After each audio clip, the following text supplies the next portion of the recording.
प्यारे बच्चों, कैसे हो सब अच्छे होंगे। तो चलिए आज का हम अपना अध्याय आरंभ करते हैं। आज हम चलते हैं राजस्थान की ओर कि राजस्थान में जो उत्सव है वो कैसा होता है। अभी तक हमने अपने और उत्सव के बारे में पढ़ा है, राजस्थान के उत्सव के बारे में शायद नहीं पढ़ा होगा। तो चलिए आज हम चलते हैं राजस्थान में और देखते हैं वहाँ का उत्सव कैसा होता है और वहाँ के लोग उस उत्सव को कितने आनंद से मनाते हैं और किस प्रकार मनाते हैं। ठीक है बेटा, तो आरंभ करते हैं हम अपना पाठ। राजस्थानस्य मरु महोत्सव, राजस्थान का मरु महोत्सव। जैसलमेर नगरे प्रतिवर्ष जनवरी फरवरी मासों यथासंभव मरु महोत्सव भवति। जैसलमेर नगर में हर वर्ष जनवरी और फरवरी में यथासंभव जहाँ तक कोशिश हो मरु महोत्सव होता है। अत्र बहवे जना, यहाँ बहुत सारे लोग किम देशिया प्रत्युत विदेशिया अपि आगच्छन्ति, अपने देश और विदेश से यहाँ पर आते हैं। अत्र बहवे कार्यक्रमा राजस्थान संस्कृत परका भवन्ति। अत्र बहवे, यहाँ बहुत सारे, ठीक है, बहुत सारे यहाँ पर राजस्थान की संस्कृति पर ऐसे कार्यक्रम होते हैं जो कि राजस्थान की संस्कृति पर आधारित हो।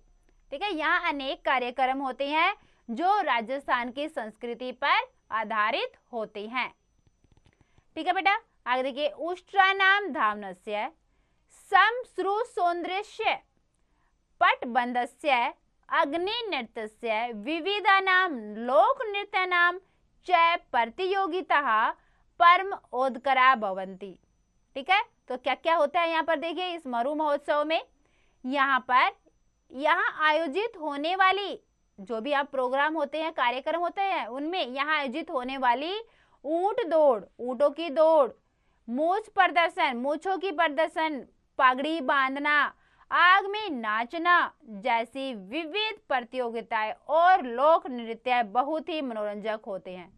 ठीक है, तो क्या क्या होता है इसमें देखो, ऊंट गाड़ी, ऊंट की दौड़ होती है, मूछों का प्रदर्शन होता है इसमें, इस महोत्सव में पगड़ी बांधने का भी उत्सव होता है यहाँ पे, आग में नाचना, ठीक है, और भी इसके अलावा और भी बहुत सारे नाचने वाले मनोरंजन कार्यक्रम होते हैं।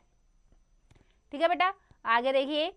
एतत् स्वरम ज्योतस्य धवलासु रात्रिषु विशाले मरुस्थले आयोज्यते।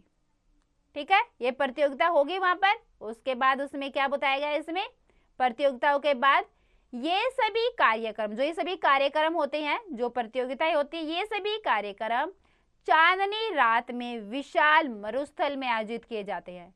चांदनी रात होती, चांदनी रातें कौन सी होती है, जब हमें चंद्रमा जी दिखाई देते हैं, वो कौन सी होती है, हमारी चांदनी रात। तो ये महोत्सव भी कब होता है, चांदनी रात में। चांदनी रात में यह विशाल मरुस्थल में आयोजित किए जाते हैं। लोकवादानां मधुर निर्जरीम सर्वत जना आत्मनम अपि विस्मरन्ति। ठीक है, ये आयोजित किए जाते हैं। उसके बाद लोकवादों की मधुर झनकार सुनकर लोग स्वयं को भी भूल जाते हैं। यानी कि वहां पर जो लोकवाद होते हैं, उनकी जो झनकार होती है, उनकी झनकार में सुनकर लोग इतने व्यस्त हो जाते हैं, इतने लीन हो जाते हैं कि वो अपने आप को भी भूल जाते हैं, बिल्कुल वो उस झनकार में, उनकी आवाज में खो जाते हैं। ठीक है बेटा, आगे देखिए। 1156 ईस्वी वर्षे महाराज महरवाल जैसल है इदम नगरम त्रिकूट पर्वत सरंगे स्थापित। ठीक है, तो 1156 ईस्वी में, ठीक है, 1156 ईस्वी में महाराज महरवाल जैसल ने त्रिकूट पर्वत की चोटी पर इस नगर की स्थापना की थी। तो इस नगर की स्थापना किसने की थी, महरवाल जैसल ने। कब की थी, 1156 ईस्वी में की थी। ठीक है बेटा, आगे देखिए। अत्र स्वर्णम्बा शिला नाम बाहुल्य वर्तते, यहाँ बहुत ही बहुमूल्य पत्थर भी मिलते हैं। ठीक है, ताबीरेव शिला भी महाराज सुवर्ण दुर्गम सोनार किला निर्मापितवान। अत्र मरुभूमे अधिकात् अस्ति अश्यमेव मरुभूमो गच्छन्तः भारतीय व्यवसायी तदा अफगानिस्तानस्य प्राप्य अन्यान् एशिया स्थान देशान व्यापारात् गच्छन्ति स्म। ठीक है, क्या बोला देखिए, अत्र सवर्णाम शिलानाम बाहुल्यम वर्तते, यहाँ पर बहुत ही बहुमूल्य पत्थर होते हैं। ताबिरेव शिला भी महाराज सर्व दुर्गम, बहुत बहुमूल्य पत्थर मिलते हैं यहाँ पे। इन्हीं पत्थरों से, जो बहुमूल्य पत्थर हैं, उन्हीं पत्थरों से महाराज ने स्वर्ण दुर्ग यानी कि जो सोनार किला है वो बनवाया था।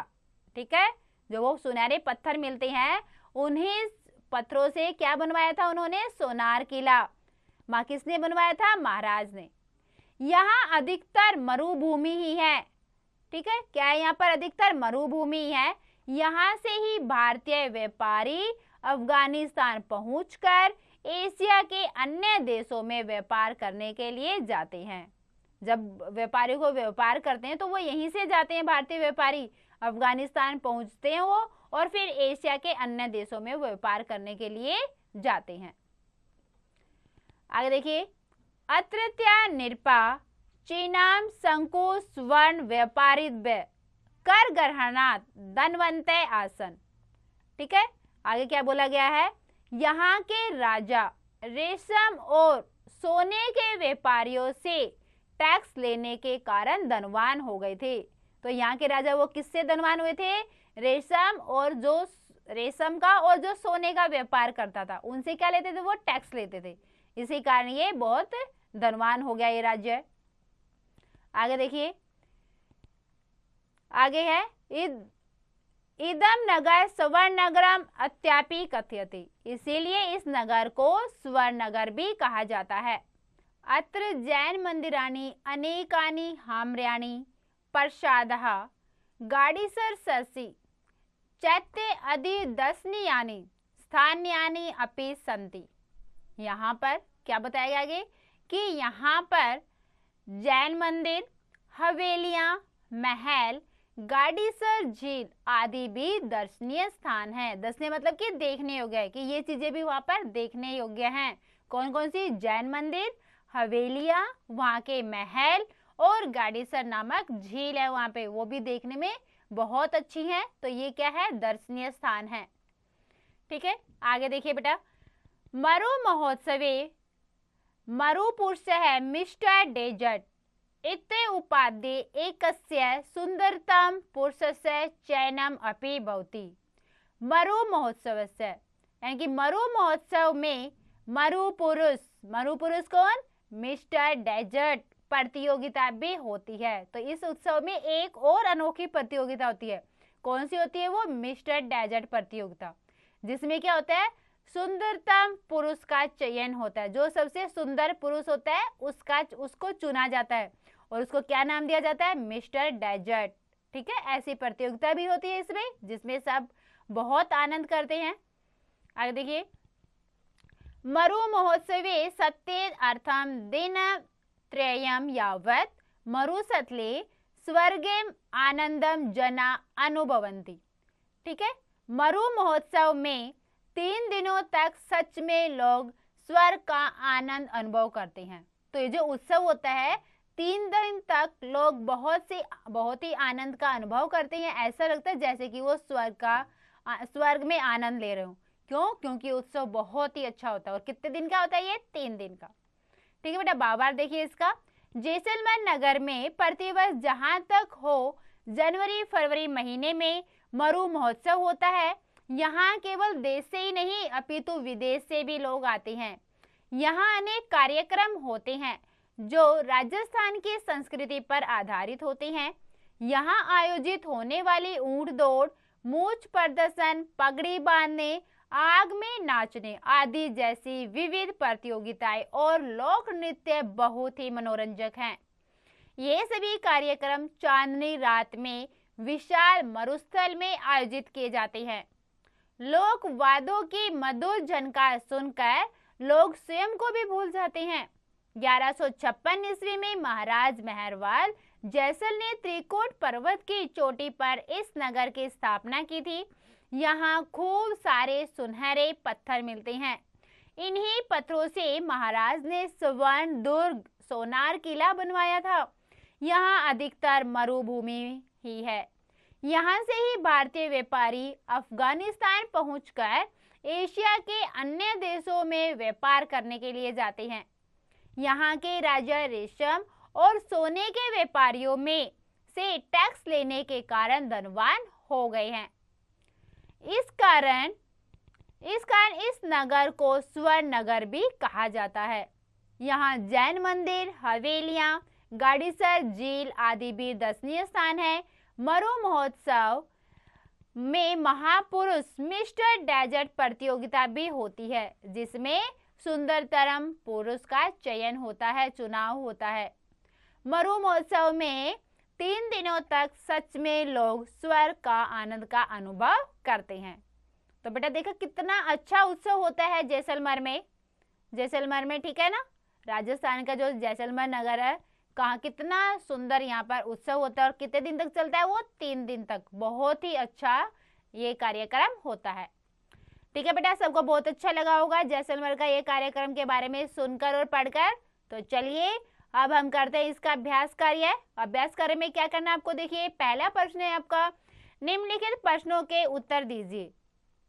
तो यहाँ पर आपको प्रश्न दिए गए, इनका आपको संस्कृत में उत्तर लिखना है। तो पाठ तो आपने पढ़ा ही है, तो सबने बहुत अच्छे से समझा पाठ और सब इसके उत्तर भी बहुत ही आसानी से दे पाएंगे। देखो पहला क्या है, मरु महोत्सव कदा भवति। मरु महोत्सव कब होता है, जनवरी फरवरी में, ठीक है। तो क्या लिखेंगे हम यहाँ पे, मरु महोत्सव है जनवरी फरवरी मासे भवति। दूसरा क्या है बेटा, आपको इसमें आपको खुद से करने हैं, मरु महोत्सव का प्रतियोगिता भवंती। मरु महोत्सव में कौन सी प्रतियोगिताएं होती हैं। तीसरा है जैसलमेर से अन्य नाम किम, इसका अन्य नाम क्या है जैसलमेर का। इदम नगरम कै स्थापितवान, इस नगर को किसने स्थापित किया। किम सुनता जना आत्मनापि विस्मरन्ति, क्या सुनकर लोग अपने आप को भूल जाते हैं। तो बेटा इन सभी प्रश्नों के उत्तर आपको संस्कृत में देने हैं, ठीक है बेटा। दूसरा क्या है, रिक्त स्थानों की पूर्ति कीजिए। यहाँ पर आपको रिक्त स्थान भरने हैं। पहला जैसे देखिए, एतस्वयं ज्योत्स्ना धवलासु रात्रिषु विशाले आयोज्यते, ठीक है। दूसरा क्या, लोकवादनम डैश शृण्वन्ते जना आत्मनपि विस्मरन्ति, अत्र डैश बाहुल्यम वर्तते, ताभिरेव शिलाभि महाराज डैश निर्मापितवान। अगला है लास्ट इसका, मरु महोत्सवे डैश इत्युपदाय एकस्य सुंदरतम पुरुषस्य चयनमपि भवति, ठीक है बेटा। सभी रिक्त स्थानों की पूर्ति करनी है आपको पाठ के माध्यम से। सभी के इसके जो रिक्त स्थान आपको पाठ में ही मिलेंगे, तो इसको ध्यानपूर्वक कीजिए। अगला क्या देखिए, प्रश्न 3, निम्नलिखित अवतरण का हिंदी में अनुवाद कीजिए। इसका आपको हिंदी में अनुवाद करना है। पाठ तो आपने पढ़ा ही है, हिंदी ही पढ़ी है आपने, तो बहुत अच्छे समझ में आई सब बच्चों की। सब बच्चे इसका हिंदी में अनुवाद बहुत अच्छे से करेंगे। क्या है देखिए, उष्टानाम धावनस्य समश्रु सौंदर्यस्य पटबंधस्य अग्नि नृत्यस्य विविधानां लोक नृत्यानां च प्रतियोगिताः परमां उदकरः भवन्ति। एतत् सर्वं ज्योत्स्ना धवलासु रात्रिषु विशाले मरुस्थले आयोज्यते। लोकवादनां मधुर निर्जरीं शृण्वन् जना आत्मनपि विस्मरन्ति। तो इसका आपको हिंदी अनुवाद करना है, ठीक है बेटा। आगे देखो आपको क्या करना है, प्रश्न 4 में निम्नलिखित वाक्यों को संस्कृत में अनुवाद कीजिए, ठीक है। यहाँ पर आपको संस्कृत में अनुवाद करना है इन वाक्यों को। पहला क्या है, जैसलमेर में प्रतिवर्ष मरु महोत्सव होता है। तो क्या लिखेंगे इसका हम, जैसलमेर प्रतिवर्ष मरु महोत्सव अभवत्, ठीक है। ऐसे आपको और संस्कृत में अनुवाद करने हैं बाकी के वाक्य है। यहाँ विदेशों से भी लोग आते हैं, यहाँ अधिकतर मरुभूमि है, वहाँ सुनहरे पत्थर मिलते हैं, इस नगर को स्वर्ण नगर भी कहा जाता है। तो इन सब का आपको संस्कृत में अनुवाद करना है। 5वां प्रश्न क्या देखो बेटा, विलोम शब्द को मिलाइए। विलोम शब्द मिलाने आपको अकर्ण्यम, समृन्ति, अयोग्य है, विस्तारेण दिनेषु गच्छन्ति। और इधर दूसरी तरफ क्या लिखे हैं देखिए, योग्य संक्षेपेण आगच्छन्ति, विस्मरन्ति, करणीयम रात्रिषु। तो अकरणीयम का क्या होगा, करणीयम। तो ऐसे ही आपको और विलोम शब्दों को आपस में आपको मिलाना है। आगे बेटा आपकी एक्टिविटी। इस एक्टिविटी में देखिए आपको क्या करना है, जयपुर के हाथी मेले और बीकानेर के ऊंट मेले से संबंधित चित्र संकलित कीजिए। आपको क्या करना है, जयपुर में जो हाथी का मेला होता है और बीकानेर में जो ऊंट का मेला होता है, वहां से संबंधित आपको चित्र इकट्ठे करने हैं, ठीक है बेटा। दूसरे में देखो आपको क्या करना है, अपने अपने राज्यों में मनाए जाने वाले विविध प्रकारों के मेलों की चर्चा कीजिए एवं उससे संबंधित चित्रों का संग्रह कीजिए। ठीक है, आपने ये तो जैसलमेर के बारे में पढ़ा, आपके राज्य में कौन से मेले लगते हैं, ठीक है, उनके बारे में आपको चर्चा करनी है और उनसे संबंधित आपको चित्र इकट्ठे करने हैं। ठीक है बेटा, आगे क्या करना है आपको, देखिए सब मूल्यांकन में उपसर्ग पृथक कीजिए। यहाँ पर आपको उपसर्ग अलग करना है। जैसे देखिए इसमें देगा समवंती, इसमें क्या दिया, सम जमा वद। वैसे आपको परचलती, अनुभवंती, अपकरोति, विस्मरंती, उपकरोति, इन सब में आपको उपसर्ग अलग करने हैं। ठीक है बेटा, अगला क्या दिएगा आपको, दिए गए शब्दों का विग्रह कीजिए और अर्थ लिखिए। तो क्या करना है आपको, जो शब्द दिया गया उसको पहले आपको विग्रह करना, फिर उसका क्या लिखना है, आपको अर्थ लिखना है। जैसे देखो एक दिया गया है ज्ञात पूर्व है, ज्ञात पूर्व मतलब कि पूर्व ज्ञात, क्या मतलब उसका, जो पहले से ज्ञात हो चुका है, पहले से जिसके बारे में पता हो चुका है वो क्या हो गया, पूर्व ज्ञात। आगे देखिए कृत पूर्व है, पठित पूर्व है, दृष्ट पूर्व है। ठीक है, इनमें सब में आपको इसका विग्रह करना है और फिर उसका अर्थ लिखना है। ठीक है बेटा, अगला देखिए लास्ट, इसका मूल्यप्रक प्रश्न क्या है हमारा, उत्सव क्यों मनाए जाते हैं, इनके क्या लाभ है, सोचकर बताइए। तो आपने देखा होगा आपके घर में कितने सारे उत्सव मनाए जाते हैं, बहुत सारे उत्सव मनाते होंगे आपके घर में। तो आपको ये देखना है कि ये उत्सव मनाए क्यों जाते हैं, क्या फायदा है इन उत्सव को मनाने का, क्यों मना रहे हम सब ये उत्सव। ठीक है, तो ये उत्सव क्यों मनाए जाते हैं, इनके क्या लाभ है, ये सोचकर आपको बताना है। ठीक है बेटा, तो ये सब आपको करने हैं सारे प्रश्न। तो पाठ आपको बहुत अच्छा लगा होगा, बहुत अच्छी से समझ में आया होगा। तो बेटा एक बार और आप इसका दोबारा से अभ्यास अवश्य करें।